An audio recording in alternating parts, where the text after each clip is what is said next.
What's up, and welcome to the Music Hustlers Podcast, the show with real-world advice on how to take your project, your music, to the next level. My name is Kenny, and I'll be your host. Today, I've got my good friend, my homie, my dude that comes when I need a guitarist, Kyle. What's up, man? Kyle Pickard? It's Pickard, right? It's Pickard. Yeah, all right. I was like, how do you pronounce that last name? It's a weird one, dude. You're Pickard? definitely Like, Pickard, Captain Pickard. Yeah, Captain flying Pickard. spaceships and shit. Yeah, totally. Beat me up, Scotty. It's like that, but the opposite. I need guitar. Snap. Yeah, there you go. That's whenever I'm like, hey, I need a guitarist, I'll just snap my fingers. You pop out of thin air. You get 3 wishes. You get 3 songs. That's it. That's it. After that, no more. We're not talking anymore. It's done. Yeah, our friendship is over.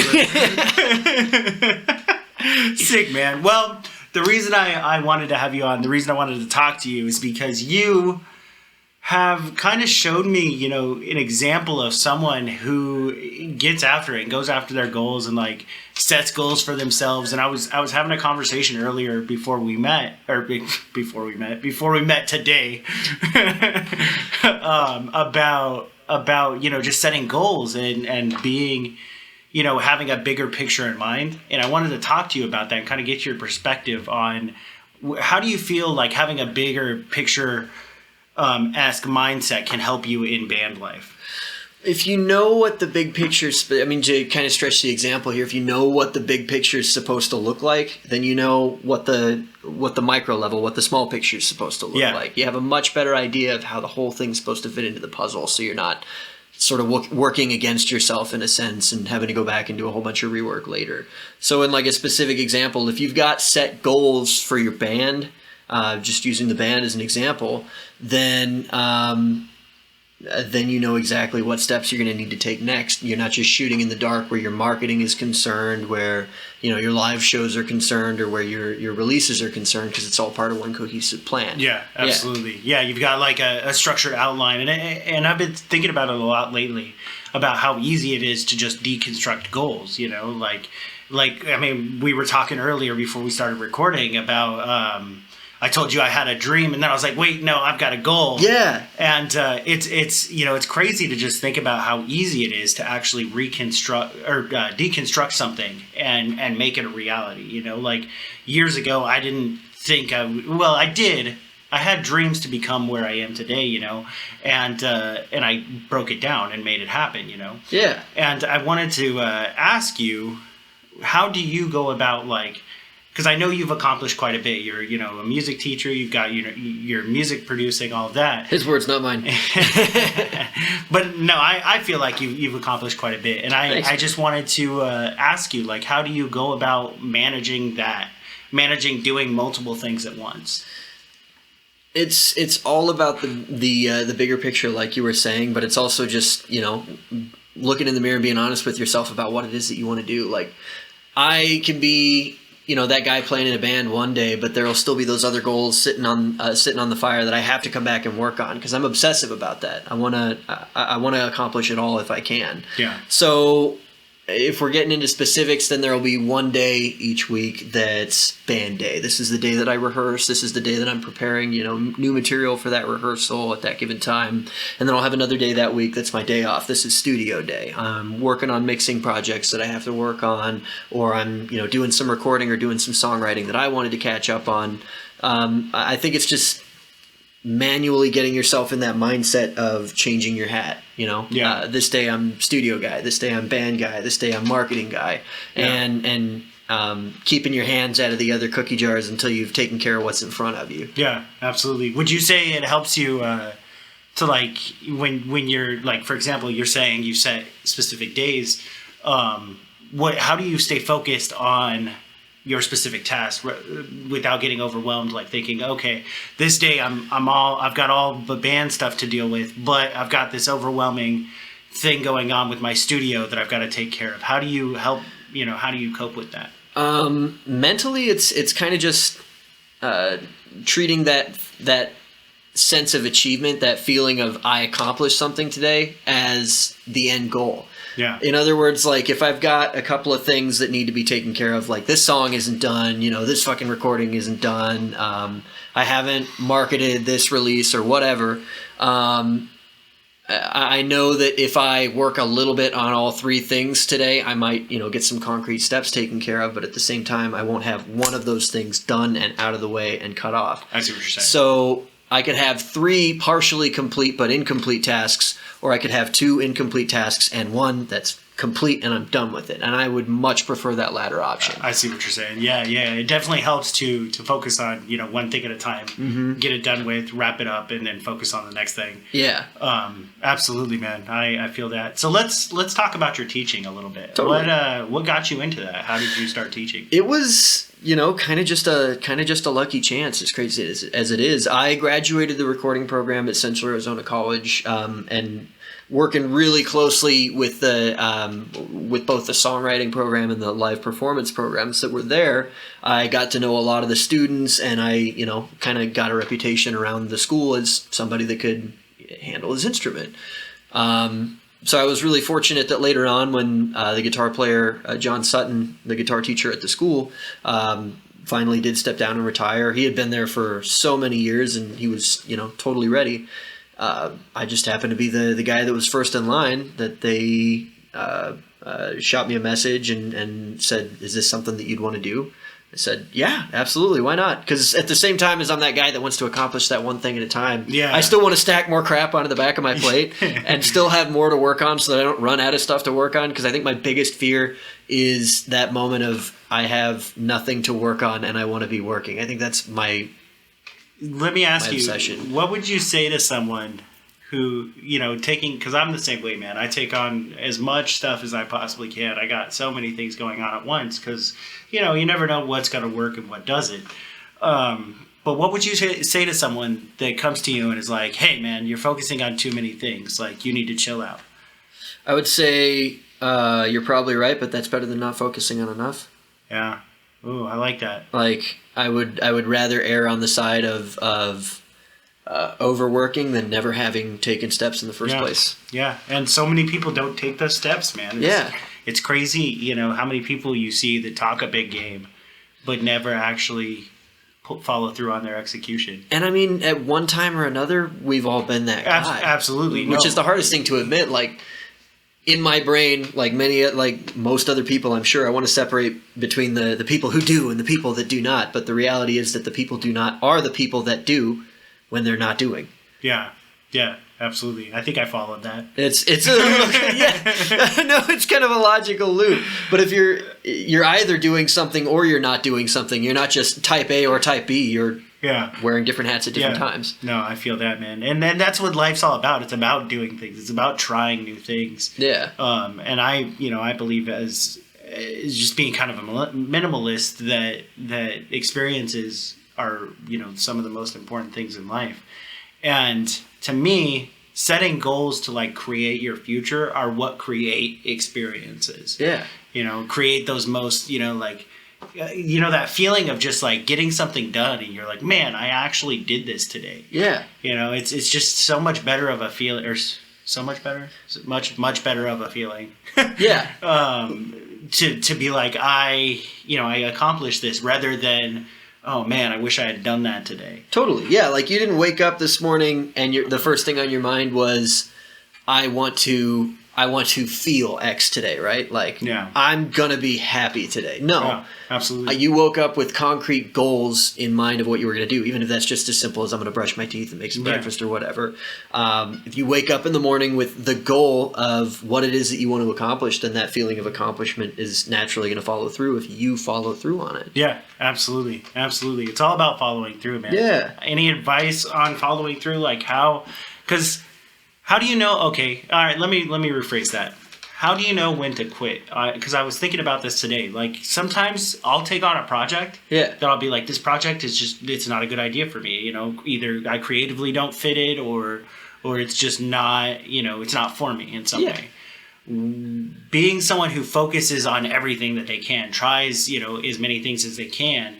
When would you say is a time that you're like to look at it and be like, okay, I need to look at it from a different perspective? It's a big question. I know. That's a big question. I know that's a loaded question. There's a lot to unpack there.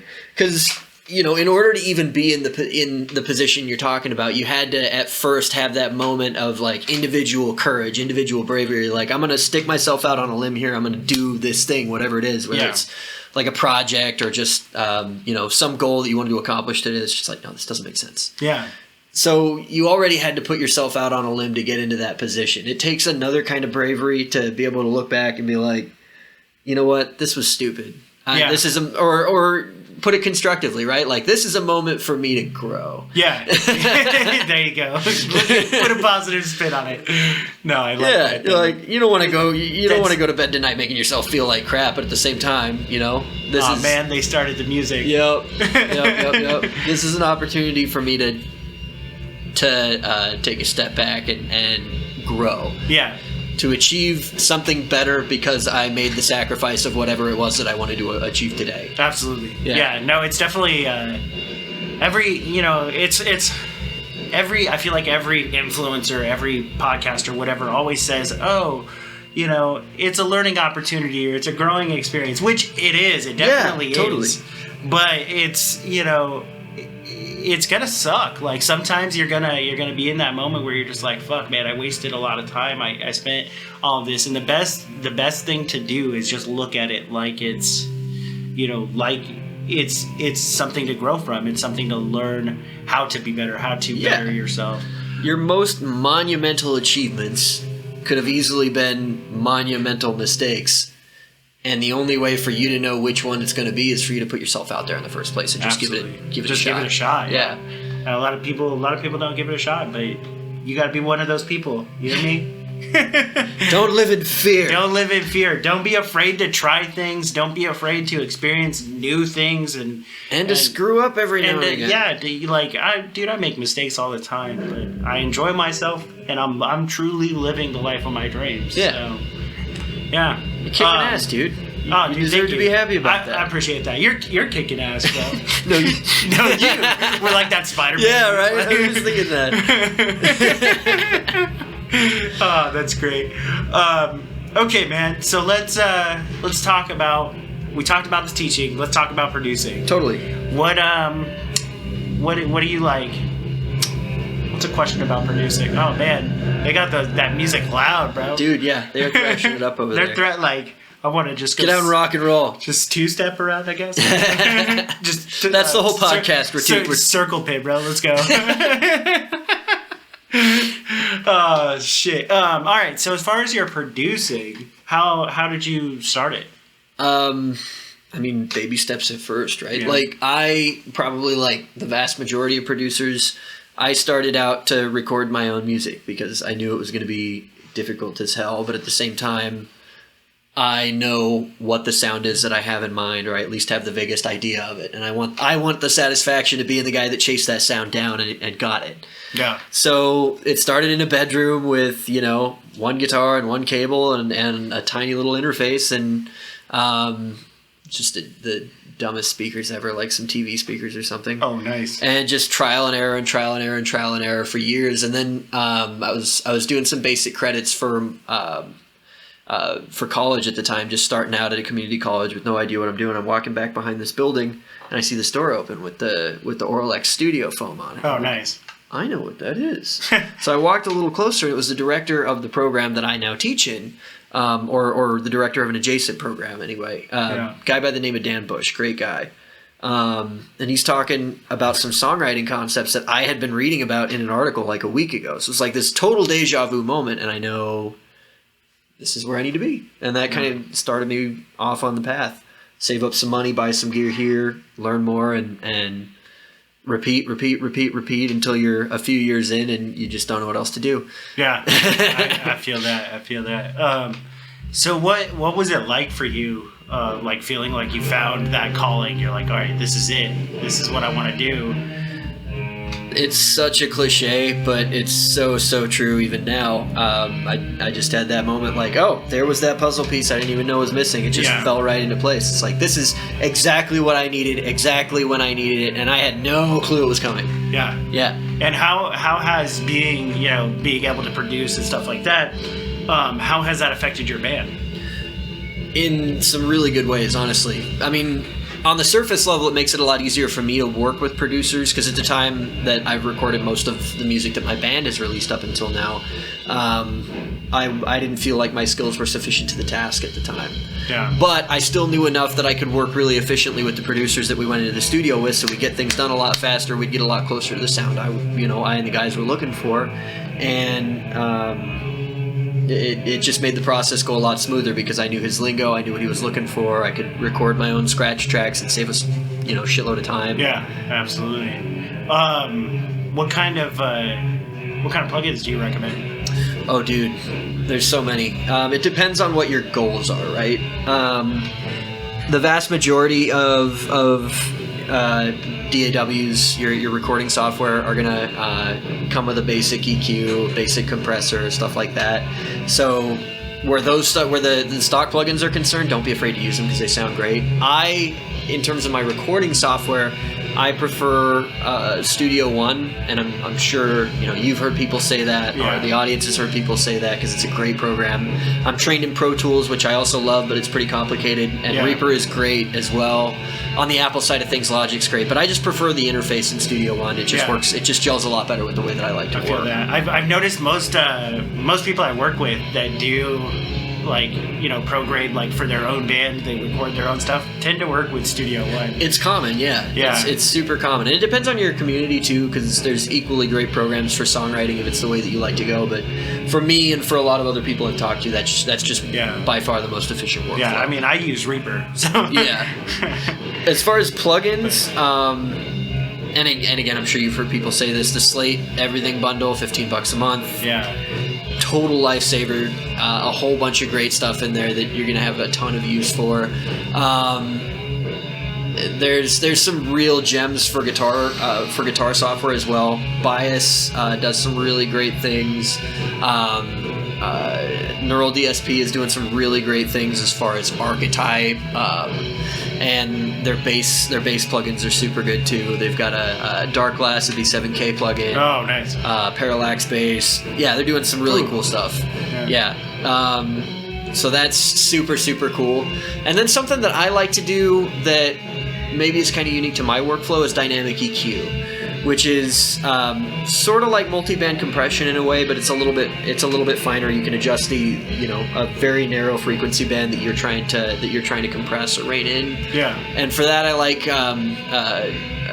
Tokyo Dawn Labs. They have a plugin called Nova, which is second to none. I use it all over the place. It's amazing. Oh, it's that bass tone. Yeah, right? Dude, they can't hear it, but... Yeah. He's fucking clanking. He's clanking, bro. He's clanking. You don't know what you're missing out on. Yeah. Shit, bro. That's cool, man. Cool. So on I'll be honest, I don't know, much at the technical side. But on the technical side of things, what would you recommend? So there's a guy who's trying to get started, and he doesn't know anything about recording or producing or anything like that. Totally. What would you recommend to that guy? This is the question that I wished somebody had answered for me, especially getting into the recording program. The short answer is it depends on what your budget is. Yeah. In general, you're looking at probably $1,000 in if you already have a computer. But you can cut a couple corners here and there. For budget interfaces, the Scarlett 2i2, second to none. I still use those preamps. They sound great. Yeah. Universal Audio, their little Apollos are amazing. And that's industry standard. The producers that travel around the country, 9 times out of 10 are going to be carrying something like that. Nice. So that's kind of your budget ranges. Somewhere between this and that is... Yeah, I feel that. Yeah, and either one's going to do the job if you know what you're doing with it. What I want to stress is it's not the tools, right? It's the tools and the person who's using them. Yeah, one is not more important than the other. I get that. As far as microphones, it depends a lot on the type of production you're trying to do, but in general, Shure SM7B, like $400 is a Swiss Army knife. You can use it for anything. Yeah. An SM57, $100, and again, you can use it for almost anything. Yeah. Basic condensers, Avitone makes some really great budget condensers that will save your bacon if you need a spare, even if you just need a spare mic in a session, or even if that's your centerpiece. I used an Avitone mic for the longest time. Yeah. And then other than that, cables and stands. Yeah. Don't cheap out on those things. You'll regret it later. Absolutely. You will absolutely regret it later. Yeah. So yeah, for $1,000, if you've already got a decent computer, $1,000 or less will get you into the game. Yeah, absolutely. Damn, that's good. That's good advice. I like that. Because sometimes I remember when I first started getting into music and all that, and just everything. There's so much gear. Everything is so daunting, and it kind of can be intimidating. At least it was for me. Decision paralysis, right? There's so much I don't know what to do. Yeah, exactly. So I wanted to ask you, what would you say if I were to come to you, and I didn't have any idea what I was doing, and I was like, hey man, how do I set up my interface? What would you give that advice to that person? It's different for everybody, and it's also very different between Windows and Mac interfaces. Yeah. So I'm going to ask you what kind of computer you have. I feel that. For me, I'm a Windows guy because I appreciate having the ability to dig really deep into my options as far as configuration. So make sure you got your drivers installed and up to date, right?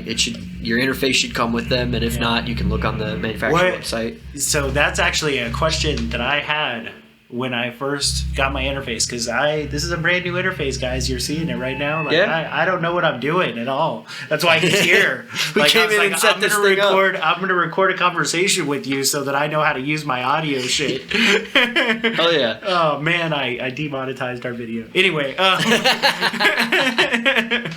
Focus right. Give us money. Focus right. Give us money.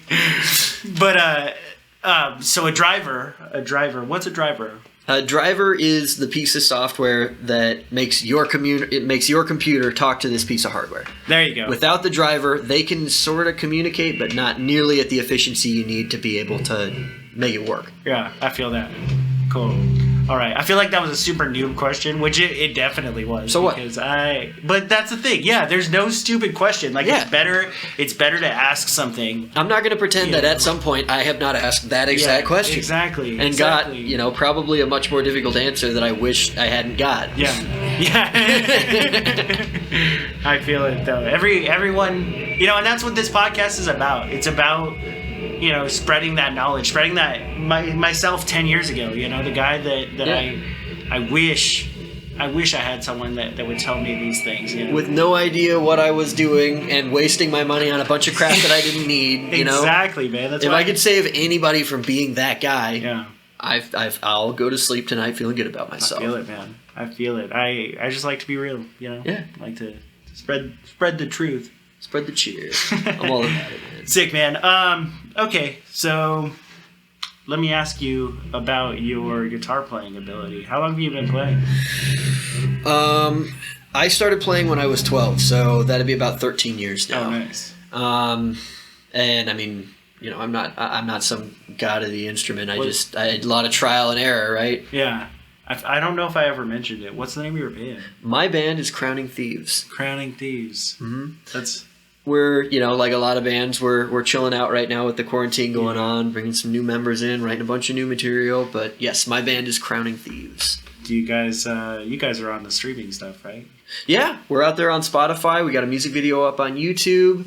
We're on every major streaming platform, so just look our name up. You'll hear some cool stuff. That music video, that's the one where your drummer went through hell. It went through hell, yeah. Oh, poor Zach was drumming for us at the time. Super cool guy. He was cool about all of it. We had no idea what we were doing getting into that music video, and he volunteered to be the scarecrow, so we just abused that poor guy. Dude, that video was so oh my god, that night was rough. You guys have to go see this video. That was a labor of love for sure. Dude. Oh my god! Like, and half of the horrible shit that we did, you don't even get to see. Oh yeah, it's true. Like, it's only what, like 6-7 minutes, and we filmed for like 9 hours. Oh my god! I can't believe I put you guys through that. I'm so sorry. That was such a good night though. That's actually how we met. It's a cool party too. Yeah. That was the first time we really hung out. Yeah. True. Damn. That was wild. Well, all right. Man. That was wild memories. Pre-COVID days. Oh, dude. Back in my day.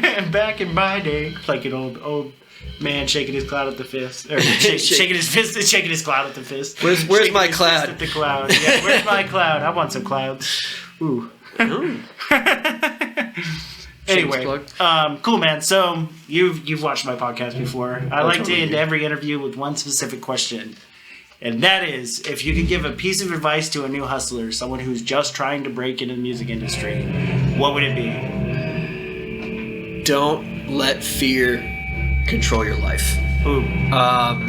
I would say that if you're on the fence about taking that step or not taking that step, then you really have to ask yourself what you're afraid of. Like, for me, I was paralyzed probably for years of, putting my foot out there and getting it stomped on, making that mistake of just making something that people didn't like. But then I realized, how am I ever going to know if I don't try? Yeah. So, yeah, that would be my advice, is no matter what it is that you're trying to get into, don't let fear decide for you. The choice always has to be yours. Yeah, absolutely. You got to take control of your life, man. Yeah, absolutely. You're in charge of your mistakes. You're in charge of your accomplishments, Don't be afraid to, and on the other side of that coin, just like you said, don't be afraid to be the one in the room to stand up and say, you know what? Yep, I fucked up. I screwed that one up. Yeah. I got to go back to the drawing board and try that again. I can't count the amount of times. Like, a prime example is Jenny from the Block. Mm-hmm. Like, I had this super cool band. You guys missed out. I guess. I don't know. That's what people say. But we had this decent music, and we were gonna drop, and then I fucked up. And damn, I keep demonetizing these. I keep cursing. I can't stop. I'm sorry, man. I did it too. No, you're good. But anyway, I mucked up my life and realized it was time to kind of call it quits. And now I've rebuilt some things, but it's like, it's okay to take a break. It's okay to take a breather. Yeah. It's okay to look at your life and be like, hey, I've made some mistakes. I need to, reevaluate, I guess. Yeah, and don't let your fear of that reevaluation or your fear of whatever mistakes you made pull you apart either, right? Yeah. Like, you are not your mistakes. You can be better than the person you were yesterday. Yeah, absolutely. I like that, man. And don't be afraid. Absolutely. Don't be afraid to move on. Don't be afraid to progress and, create a better outcome for yourself. Ultimately, you're in control of your future. Yeah. And by definition, in control of the future of your band. So, yeah. I like that, man. Let's end it on that. Oh yeah, dude. Thank you for having me on the show. This is a fucking blast. Thanks for being here, man. I'm stoked that we finally got to talk. I know that we've been trying to do it for a little bit. So, well, I mean, that and COVID is in full swing. It's hard to have chill time. That's very, very true. I'm 6 feet, bro. 6 feet. Right. 6 feet. Stay safe out there. Stay safe. Wear a mask. I know we're not, but wear a mask. We're on the internet though, so it's not real life. This is a microphone. I can't wear a mask. Exactly. Yeah. Sick, man. Cool. Well, Kyle, thanks for being here. Hustlers, thank you for having me, man. Thanks for hanging out with me and Kyle as we talked about goal setting and staying on top of your shit.